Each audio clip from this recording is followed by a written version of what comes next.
Official Howard Stern Show jingle, Robin. Let's remind everyone that Jackie Penthouse Joke Page Martling get the hysterical 2-hour video of his wild game Stump the Joke Man, $15 plus $4 shipping and handling. Jokeland special, buy two, get one free. Call 1-800-323-KING. Friday night, February 23rd, at the new Catch a Rising Star, formerly the Funny Bone on South Street in Philadelphia. For all our Philly fans, go see Jackie. And for Jokeland's web address and Sergeant Pecker info, call 516-922-WINE. Robin, this is a very important time in the show where you actually tell us what's going on. This is where you select what we learn. You must be very excited. Big story in the sports world this weekend. Tommy Morrison, the guy who played the protege to Sylvester Stallone's Rocky in Rocky V, and who is a professional boxer. He even beat George Foreman once during his career. He was about to, I guess, mount some kind of a comeback. He had just gotten into the promotion stable of Don King, and Don King was promising him either a title shot or a fight against Mike Tyson worth $4 million in a few months if he did well in this, a couple of preliminary bouts.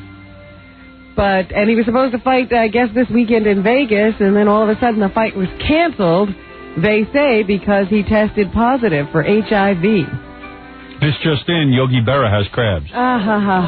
Just kidding. Is Yogi still alive? Yogi is still with us, I think. Yes, he is. But yeah, Tommy Morrison now confronted with the question of whether he's HIV positive. Well, you read a statistic on the air the other day which blew my mind. You said 1 out of every 250 people has AIDS? Well, we had read that in the paper. I don't know how true it is. Oh. However, I do see amazing. In the paper this weekend that they're saying the amount of HIV in the black community is really astounding. Yeah, a lot of blacks have it. Why is that? Because they don't wear rubbers. They hate them. I grew up in the black community. I know this stuff. Black people hate rubbers. That's why I asked you, because you would know. You know, 1 out of... You're like a black person to me. 1 out of every 1 black people has AIDS. Oh, stop it. It's true. It's not that high. Is that high? That's high. That would mean I had it. Uh-oh. I think maybe all that Colt 45 brings on their immune system. I don't know what it is. Let me find the statistic, because it was really alarming. Alarmingly high. So was Morrison pounding another guy's meat, or was he with girls, or? He ran away.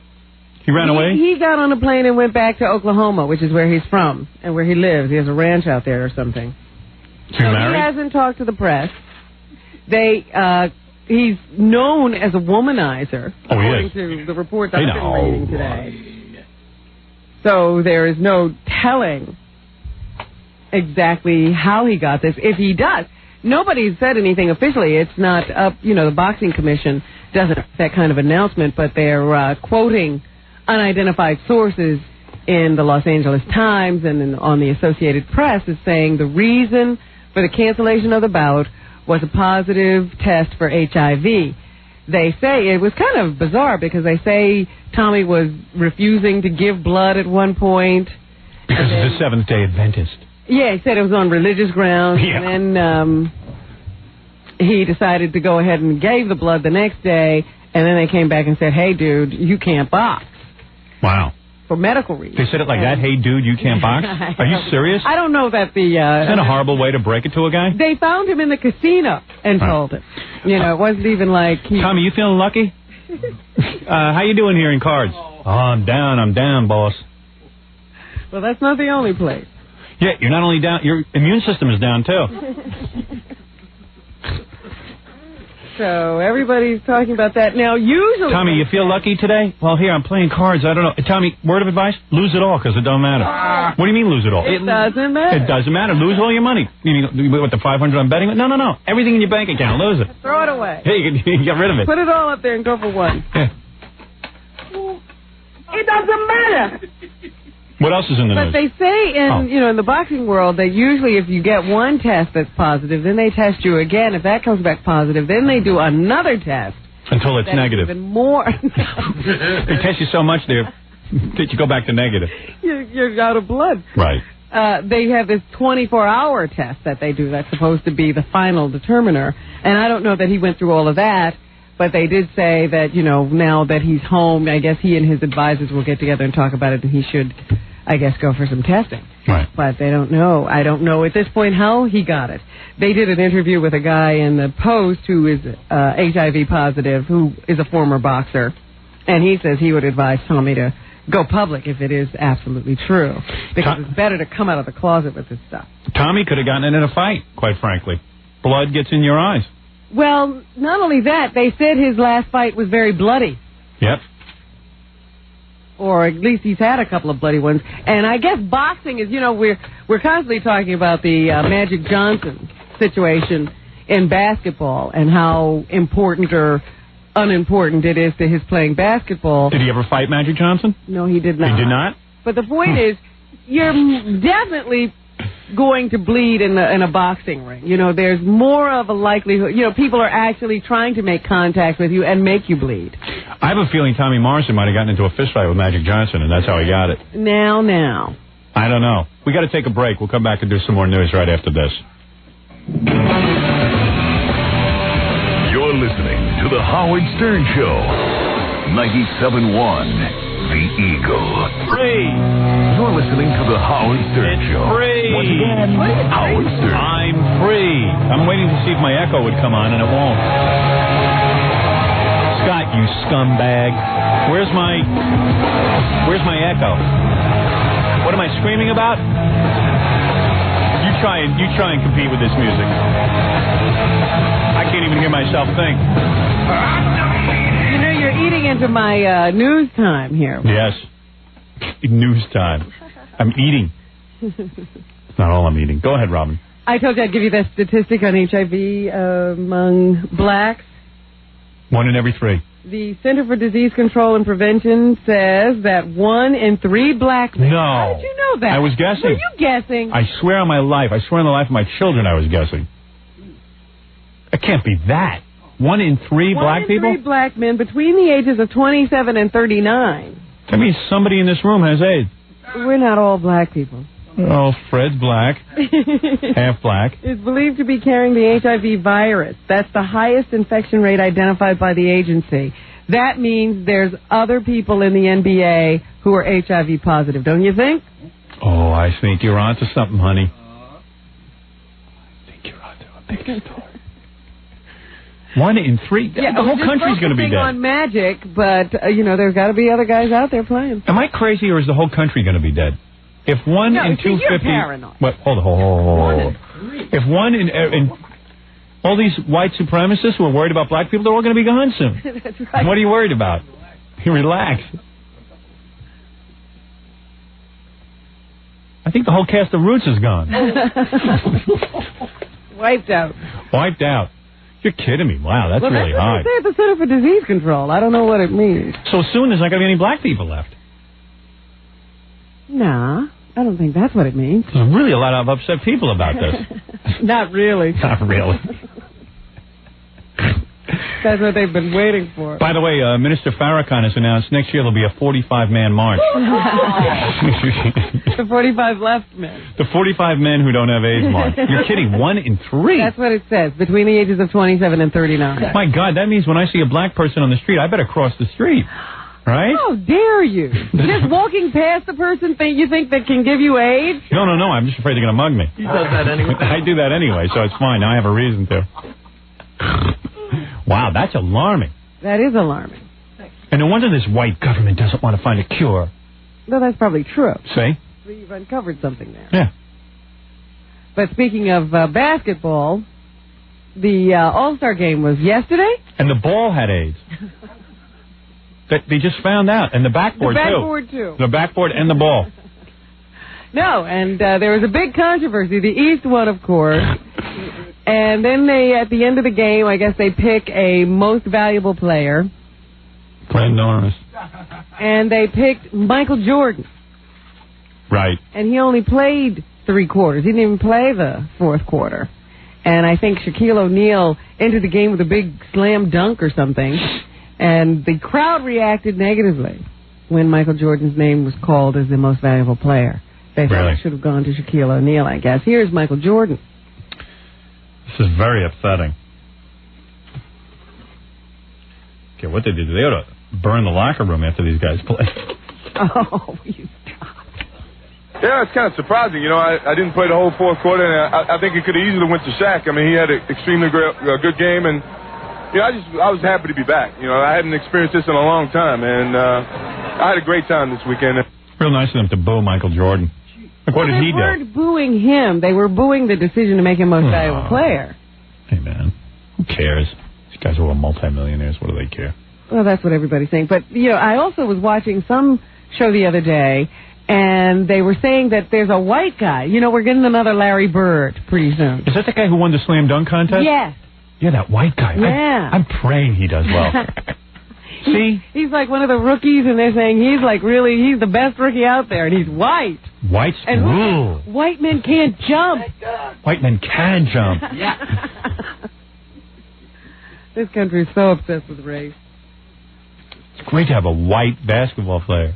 And now he'll get, like, tons of endorsements and everything. Oh, yeah, he'll be very, very wealthy. Yeah. And he says his mother taught him how to play basketball. Pussy. So, you know, not only am I white, but, hey, my mother taught me this. A girl taught me the game. Any white boxers on the horizon who don't have AIDS? Oh, goodness. So, anyway, that's what's going on, I guess, in the world of sports. Meanwhile... It's so great when there's a great white player. It's just fun to watch, isn't it? You got to admit, come on, isn't it fun? No. I don't have these problems. Really? I do. I really don't. I just see people as people. If they're good at something, they're just good. Robin, not only do I have this problem, but this is the tip of the iceberg of my problems.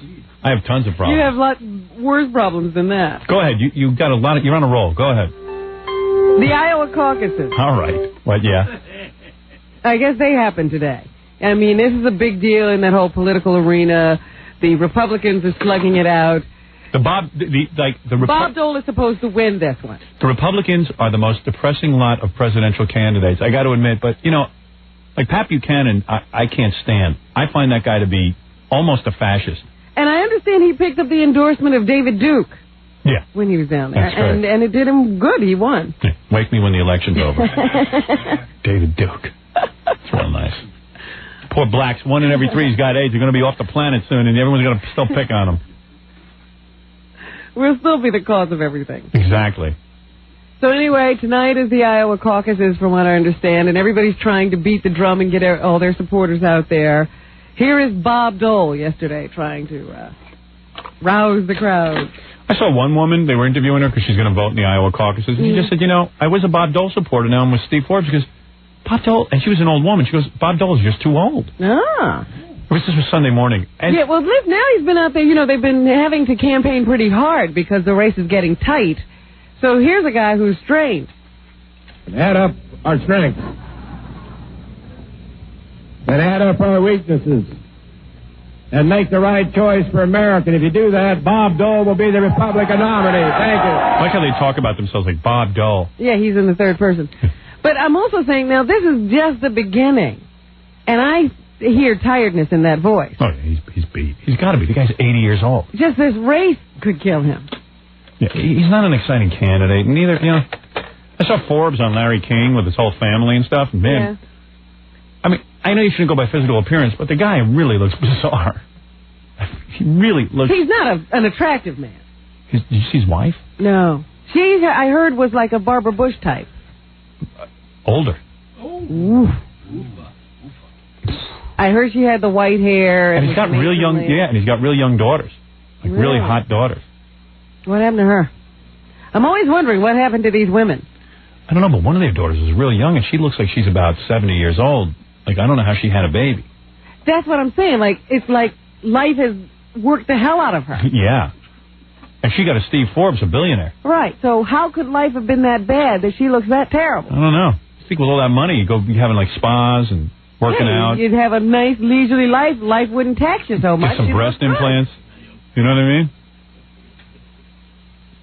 But Forbes, even with his billions, you're like, I guess he's a really strange-looking guy. He is. Sometimes when he smiles and stuff, he almost looks retarded. You know? Sometimes there's just not enough money in it. Right. You know what? He could almost be a cartoon character. Yeah, I mean, you know, and Bob Dole isn't that exciting. Clinton might pull this one out, I'm telling you. Well, Clinton doesn't have any opposition. Yeah.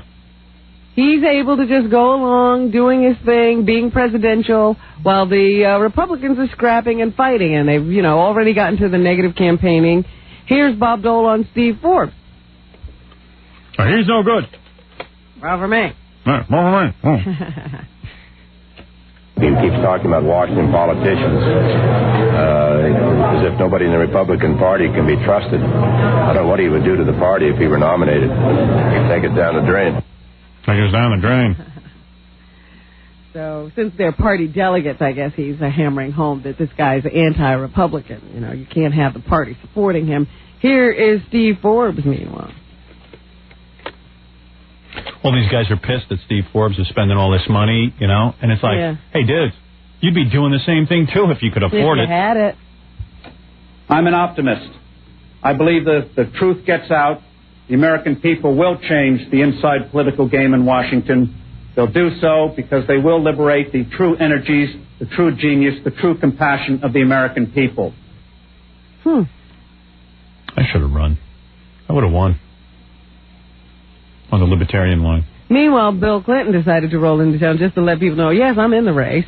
I don't have any opposition on my side, and the Republicans are all carrying on. I just want to remind you that there's a Democratic Party, and I am its candidate. All my life, since I was a little boy, I've been telling lies.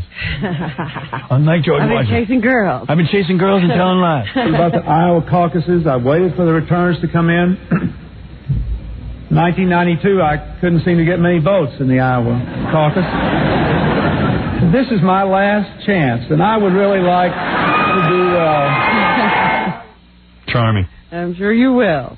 They were reminding Democrats to come out because just because there's no competition there, don't forget to go. Then why would we go? Do your duty. Duty. I do my duty. It mostly ends up in my underpants, though. So anyway, we'll have to watch the results of that to see if Steve Forbes is really a factor, if Bob Dole can pull this one out, even though Steve Forbes has dumped a lot of money into the town to try to change people's minds about who to vote for. And we'll have to see how these other presidential candidates do who are so far down in the polls. Is anybody going to surge forward here? Is Dole going to get a run for his money? How often do you think Dole changes that pen in his hand, a pencil? Is that a pencil? Do you think he remembers it? Or does he just leave it there? Do you think it ever stabs him in his penis? Because his arm just waves, and then it just the point of the pencil, if it's sharpened, could stab him in his crotch. Maybe he doesn't use a sharpened pencil. That's right. It looks sharpened to me. He's got to take it out at night. What? He's got to take it out at night. Yeah, he could poke himself in the eye. Right. And if it's a pen, does the pen does it get all full of his pants and do all his suits get full of ink? And does his hand get sweaty, and does the pen smell? It's just, you get up in the morning, you have to brush your teeth and do whatever you do. One of the things he has to do is strap his pen. I would love to interview him just about the pencil, nothing else. I don't think you're ever going to get that interview. A half-hour interview, one-on-one, Howard Stern and Bob Dole about the pencil. I don't want to know about his political beliefs. I just want to know about the pencil. What are the chances of that happening if he knows the subject matter? No, but I want to clear it ahead of time. I'll even clear my questions with the Dole campaign. Every Christmas he must get 500 pens. Yeah, do you send the guy a pencil? And do you look to see if it's your pencil that he's holding? Yeah. You must get 500 pens. Hey, that's my pen. Hey, you're using my pen. Yeah, you should have a massive collection of pens. I don't know what that is. Is it a pen or a pencil or what? And then, someone was saying in the paper, they were trying to say that Bob Dole didn't get his injury in the war, that he got it during a training exercise. Really? Because it was always like a war injury. That's the reason. But I don't know. So sympathetic. I think it was somebody trying to just badmouth him. Yeah. Because the campaign's gotten really vicious. And then they were saying on TV on Sunday that Steve Forbes is all riled because Bob Dole was making phone calls. Well, it's not Bob Dole, but somebody from his campaign. Was making phone calls, making false accusations over the phone about Steve Forbes. But that's what campaign's all about. Well, they were like phony phone calls to his organization and junk. Oh, is that what it was? What do you mean?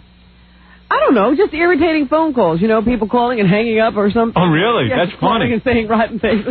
And Bob Dole says that's ridiculous. There's no way we did it. But meanwhile, there's a witness to it who said that, yeah, we did do it. But I just want to interview him about his pencil. Because it's that pencil must take up a lot of time. What holds it there? Well, his hand's in a fist. Just is, crumpled up like that. See, he has no control over his hand, so what he does is, like, he wakes up in the morning, and his arm is hanging, and then they just close his fingers up, like this. Why would it stay? No, it's when your muscles atrophy, they just sort of get stiff. It's stuck in that position. It's stuck like this? Yeah. So it's always closed, and then what do? They shove Now, if it's a pen, does in his hand, the inside of his hand get full of ink? I would imagine it's something without a point, wouldn't you say? So it's like this. So then, like right now, my hand has ink on it. All right, I'll tell you what you do. You put it on in your hand with the cap on, and then you take it off after you get it through. You're smart.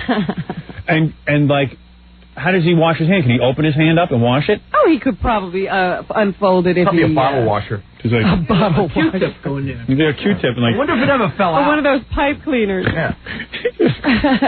You go in and you like clean it. Yeah, right. Yeah. Hey, that's a fascinating interview, right? Like, I'd like to know what he does with that. And, like, when he goes home, does he take the pen out or does he keep it in around the family? Does he only use the pen when he's going out to speak? Yeah. Or does he usually have it? Is it like an earring? Like at night, does he have to put something in there so it doesn't close up? Yeah, right. Oh, be quiet, Jack. You're not funny. No, that's true, though. I tried. Stick to your main jokes. Oh. All right. Let's take a break, Robin, and contemplate the pen. We got to get out of here. Well, we got 10. You're not giving me any time to do a story. Come on. You got to stay on track. No, this is your fault. Listen. You're cutting into my news time. Yeah, but this is part of the news. People only like it because we make fun. I'm not going to get to the other stories they like to hear about. You'll get to them. I trust you will. Not by 10. Yes, you will. We have to be out by 10. You're on a roll. We'll be back after this. You're listening to The Howard Stern Show. 97.1 The Eagle. We're back with the Gabby's Howard Stern leather Show. pants. Here's Howard. Well, all right, do a couple of quick stories. No, the news time is up. We have to get off at 10. It's not going to be my fault. Give me one last one, quick.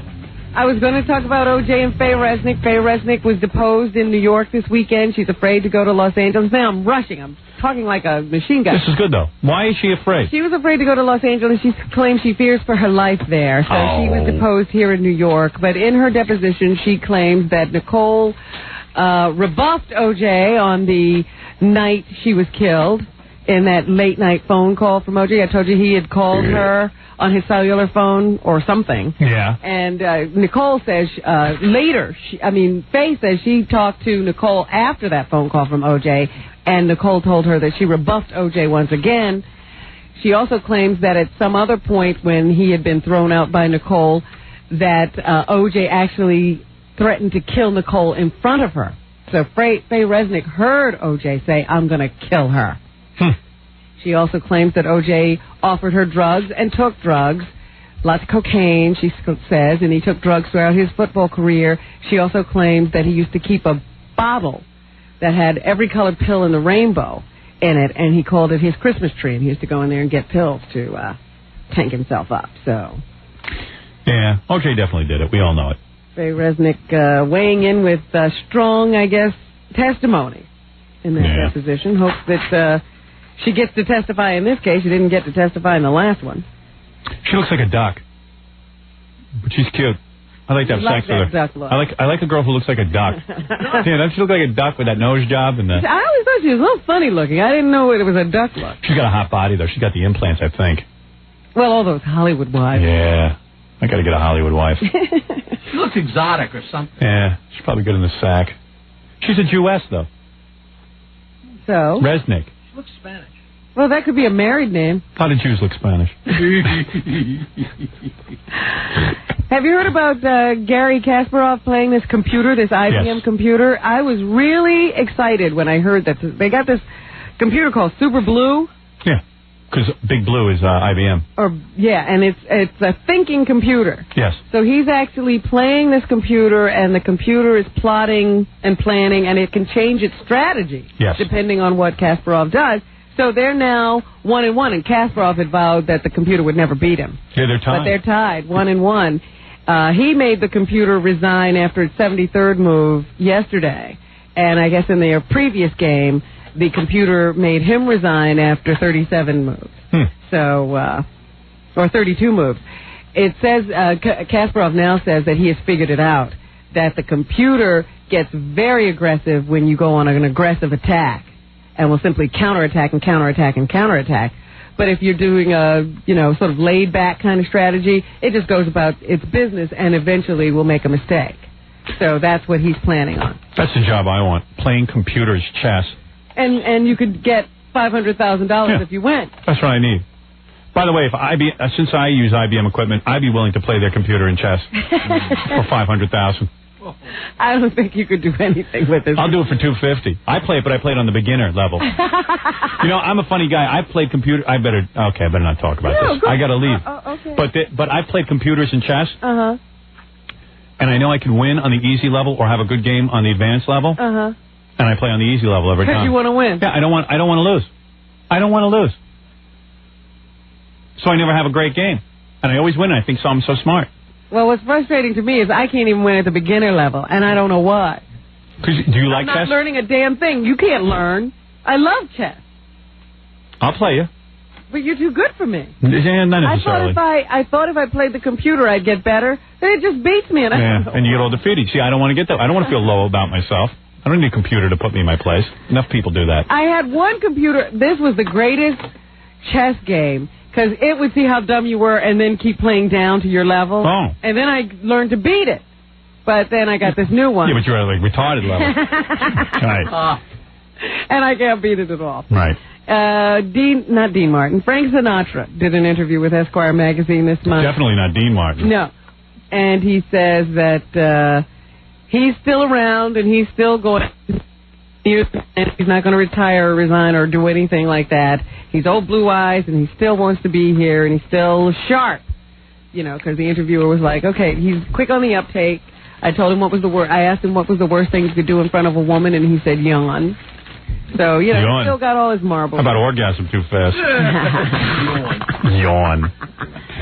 And he says that he and Dean didn't drink as much as they claimed to when they were younger, because how could they drink that much and still do all those movies and do shows at night, et cetera, et cetera? Because his movies were crap. That's how. He claims it never happened. Sure. So anyway, he's still with us. He's in the movie. He's still with us. The Snoop Dogg trial is going to the jury. From what I understand, they're going to get the case, I guess, today, and we'll learn what is the fate of Snoop Dogg. He's accused of being involved in a drive-by shooting with his security personnel. The bodyguard allegedly shot someone while Snoop was driving the car. 5 whites, 6 blacks, 1 Hispanic, by the way. In case you're wondering. The jury? Yeah. Racial makeup, you need to know that. It's relevant to the story. How do I know that? MTV News. Thank you. Very good. That's where I get my news. Oh, and speaking of MTV News, I see in page 6 today they cited Tabitha Soren leaving the Bowery Bar with one guy and then showing up somewhere else a little later with another guy and lip-locking in public. Yeah. She's cute. Well, I thought she was a rather icy person, but evidently not. Not if you put a tongue down her throat. Apparently not. Evidently those legs can't be made to open. Finally, today, they memorialized David Schultz, the wrestler. I'm Schultz. No. He was the wrestler killed by John DuPont. Oh, that's Schultz. Yeah. Oh, man, that guy got a shafting. So his friends got together the other day to say their final goodbyes, and here's Gene Davis, one of his friends. Yeah, that's the guy DuPont shot. That guy, the nutty guy DuPont, the wrestler. He used to have young boys wrestle each other in front of him. Why? Why death? Why such a tragic death? Why sorrow? We're reminded about the brevity of life at this time. Right. Life goes so quickly and sometimes so abruptly. I am sorry. And not only that, where was he broadcasting from? A coal mine? Well, it was like echoing. One of those arena type things, I guess. Yeah, it's real sad. I mean, guy had young kids and stuff, and some lunatic DuPont. Who would ever think a DuPont would kill somebody with all that money? Yeah, you got to ask the question, how could you get so upset when you're born with all that money? Yeah. All that money. That's what's happening. Thank you, Robin. Get out of here. This was a test and we failed. Yes. That's your fault, by the way. No, it's not. Pretty close. Closest we've ever come. But we got to get that time better. I got to go to my movie meeting because I'm very important. You're supposed to be there in a few minutes. Yeah, I got to run out the door. Jackie Penthouse, Joke Page Martling, get the hysterical 2-hour video of his wild game Stump the Joke Man. $15, $4 shipping and handling. Jokeland special. Buy two, get one free. Call 1-800-323-KING Robin. Friday night, February 23rd at the new Catch a Rising Star, formerly the Funny Bone on South Street in Philadelphia. The Jokeland's web address and Sergeant Pecker info. Call 516-922-WINE. David Spade's new movie is out, Black Sheep. Go check that out. Join King Norris this Thursday night at the Orange Bear on Murray Street in Manhattan. I'll tell you one thing about getting out at 10 o'clock. It seems like we're on vacation, doesn't it? Hey, you're going to take up more time. Join Scott the Engineer. Thank you for that. Join Scott the Engineer this Saturday for dinner and dancing at... And I got tons of material for tomorrow I didn't get to. At Gianna's in Sayreville, New Jersey. Gianna's, Robin. Gianna's, dinner and dancing. And your TV movie of the week airs when? In April. In April. We'll start talking about it then. We'll look forward to that. Deadly Web. Yes. You, Robin Quivers, and Ed Marinaro. I don't go above the title. I'm an also-ran. I see. Ed Marinaro. All right, Robin. I'll see you tomorrow. Local music.